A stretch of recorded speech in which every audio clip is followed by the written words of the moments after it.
Bismillahirrahmanirrahim. Alhamdulillahi rabbil alamin. Salatu wassalamu ala Rasulillah ma ba'd. Allahumma anfa'na bima 'allamtana wa 'allimna ma yanfa'una wa zidna 'ilman. Allahumma faqqihna fid din wa 'allimna ta'wil. Assalamualaikum warahmatullahi wabarakatuh. Alhamdulillah, kita kembali memuji dan mengagungkan Allah Subhanahu wa taala.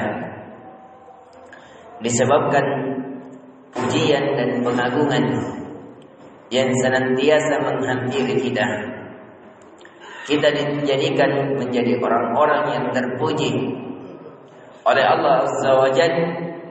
Disebabkan kita dipilih dari kebanyakan makhluk Allah Azza wa Jalla, kita dipilih sebagai makhluk yang terbaik yang dinamakan manusia. Di kebanyakan manusia yang dimatikan oleh Allah Azza wa Jalla, kita dipilih oleh Allah dan dimuliakan, diberikan kesempatan untuk memperbaiki diri, diberikan kepanjangan umur, bisa hidup di bulan yang mulia yang diagungkan. Salah satunya adalah bulan Zulhijjah. Dan lebih utama lagi, kita dimuliakan oleh Allah Azza wa Jalla, diberikan kesempatan, dimudahkan untuk bisa mendatangi di tempat yang termulia di muka bumi, yaitu rumah dari rumah-rumah Allah Azza wa Jalla, yaitu masjid.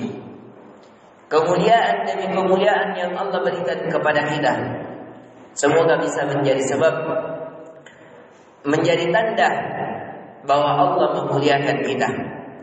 Dan di pertemuan kali ini kita akan membicarakan kembali orang-orang yang dimuliakan oleh Allah Azza wa Jalla, orang-orang yang dikekalkan namanya, yang semoga dia dikekalkan hingga hari kiamat, yaitu para imam madhab, para imam yang empat, yang alhamdulillah kita telah memasuki dari Imam Syafi'i. Imam Syafi'i, sebagaimana yang kita telah ceramahkan di pertemuan pertama, bahwa Syafi'i bukan namanya, itu adalah nama kakeknya.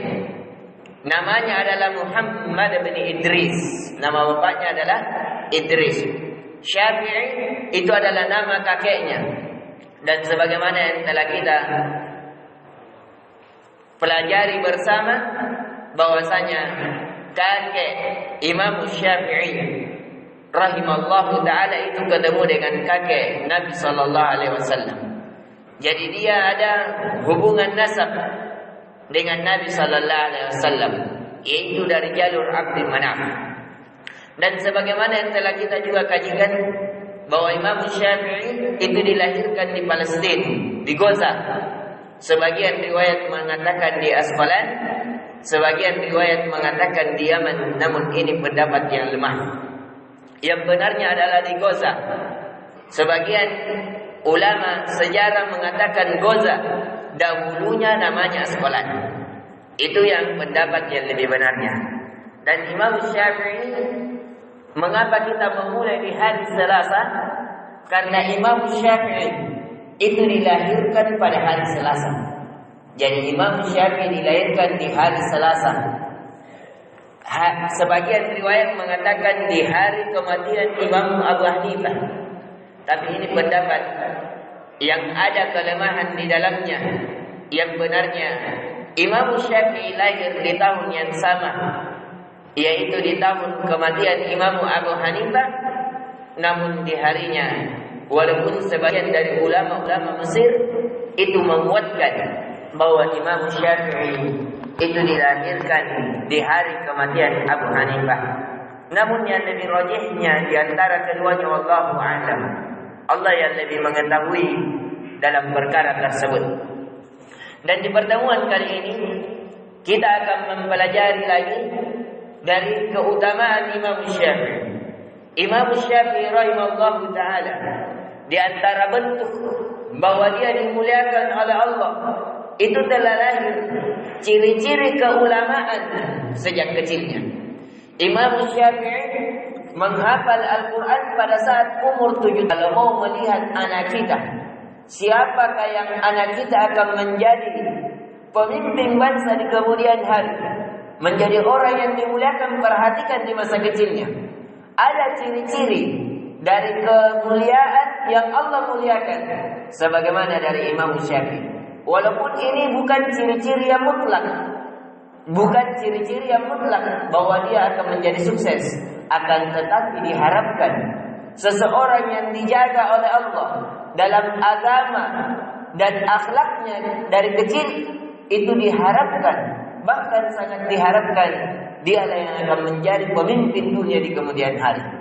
Maka dari situ kalau kita melihat anak kita atau ada dari anak saudara kita yang seperti itu, maka hendaknya kita menjaganya, menginfakkan harta kita untuk menjaganya dan berkorban untuknya, karena di kemudian hari dia akan memiliki andil yang besar, sebagaimana Imam Syafi'i. Imam Syafi'i menghafal Al-Quran di umur 7 tahun dan menghafal Muwatta. Muwatta adalah salah satu buku fikih dari gurunya yang bernama Imam Malik, yang di dalamnya beribuan hadis. Ada ribuan hadis. Jadi Imam Syafi'i menghafal ribuan hadis dari Nabi sallallahu alaihi wasallam dari kitabnya Muwatta. Kitabnya Imam Malik itu ketika sudah di umur 10 tahun. Dan Imam Syafi'i termasuk orang yang terkenal rahalan safaran, orang yang senantiasa berrihlah. Imam Syafi'i kalau membaca Al-Quran dan dia tidak paham maknanya, maka dia mencari orang-orang Arab Badui, orang-orang pedalaman, untuk mempelajari makna tafsirnya. Karena Imam Syafi'i adalah seorang mufassir, seorang ahli tafsir, seorang lughah, seorang ahli lughah, seorang muhaddis, dan dia seorang ahli hadis. Itulah Imam Syafi'i. Bahkan dia juga dikenal faqihul ummah. Dia adalah orang yang paling faqih pada umat ini. Maka Imam Syafi'i karena dia mengumpulkan dari fikih Imam Abi Hanifah yang difikihkan, yang dikeluarkan hukumnya secara ra'i dan secara hadis, yaitu dari Anas bin Malik radhiyallahu taala. Imam Syafi'i mengumpulkan dua guru yang hebat dari jalur Imam Abu Hanifah dan Muhammad Asy-Syaibani, yaitu murid senior Imam Abu Hanifah, dan dia juga mengumpulkan hadis dari Imam Malik yang dia bertemu langsung. Bahkan dia dulu di Imam Malik bertahun-tahun dan diberikan ijazah ketika Imam Malik rahimahullah ta'ala pergi bersafar. Yang menggantikan majelisnya adalah Imam Syafi'i. Itulah Imam Syafi'i. Dan dia ditunjuk oleh Imam Az-Zanji, yaitu salah satu ulama Mekah di zamannya, untuk menggantikan Imam Syafi'i untuk bisa mengajar. Itulah Imam Syafi'i rahimahullah ta'ala. Dan dia termasuk muhaddis, sebagaimana yang kita katakan dari bukti bahwa dia adalah muhaddis. Imam Syafi'i pernah dimintai oleh seorang untuk menuliskan bagaimana cara beragama yang bagus. Akhirnya Imam Syafi'i menulis kitab, namanya kitab Ar-Risalah. Ar-Risalah ini adalah kitab yang lumayan tebalnya, yang dimana di dalamnya seseorang diajarkan bagaimana tata cara beragama yang bagus, bagaimana memahami Al-Quran, bagaimana memahami hadis, bagaimana memahami yang umum dan yang khusus, yang dihapus dan yang menghapus, dan selainnya. Di dalam kitab itu dinukil dari kaedah-kaedah yang penting, kaedah-kaedah memahami Al-Quran, kaedah-kaedah memahami hadis Nabi sallallahu alaihi wasallam, dan kaedah-kaedah memahami agama Allah Azza wa Jalla. Itulah Imam Syafi'i dari sejarah singkat dari keutamaan Imam Syafi'i, dan akan kita lanjutkan sedikit dari keutamaan Imam Syafi'i, karena keutamaan Imam Syafi'i dinukil oleh Imam Az-Zahabi dalam Siyar An-Nubala itu hampir 100 lembar. Bahkan sebagian penulis yang bermadhab Imam Syafi'i menukil keutamaan Imam Syafi'i ada sebagian 2 jilid, ada sebagiannya sekitar 3 jilid, yang kurang lebih 500 lembaran dari keutamaan Imam Syafi'i. Ini yang bisa kita berikan. Subhanakallahumma bihamdik, asyhadu an la ilaha illa anta, astaghfiruka wa atubu ilaik, warahmatullahi wabarakatuh.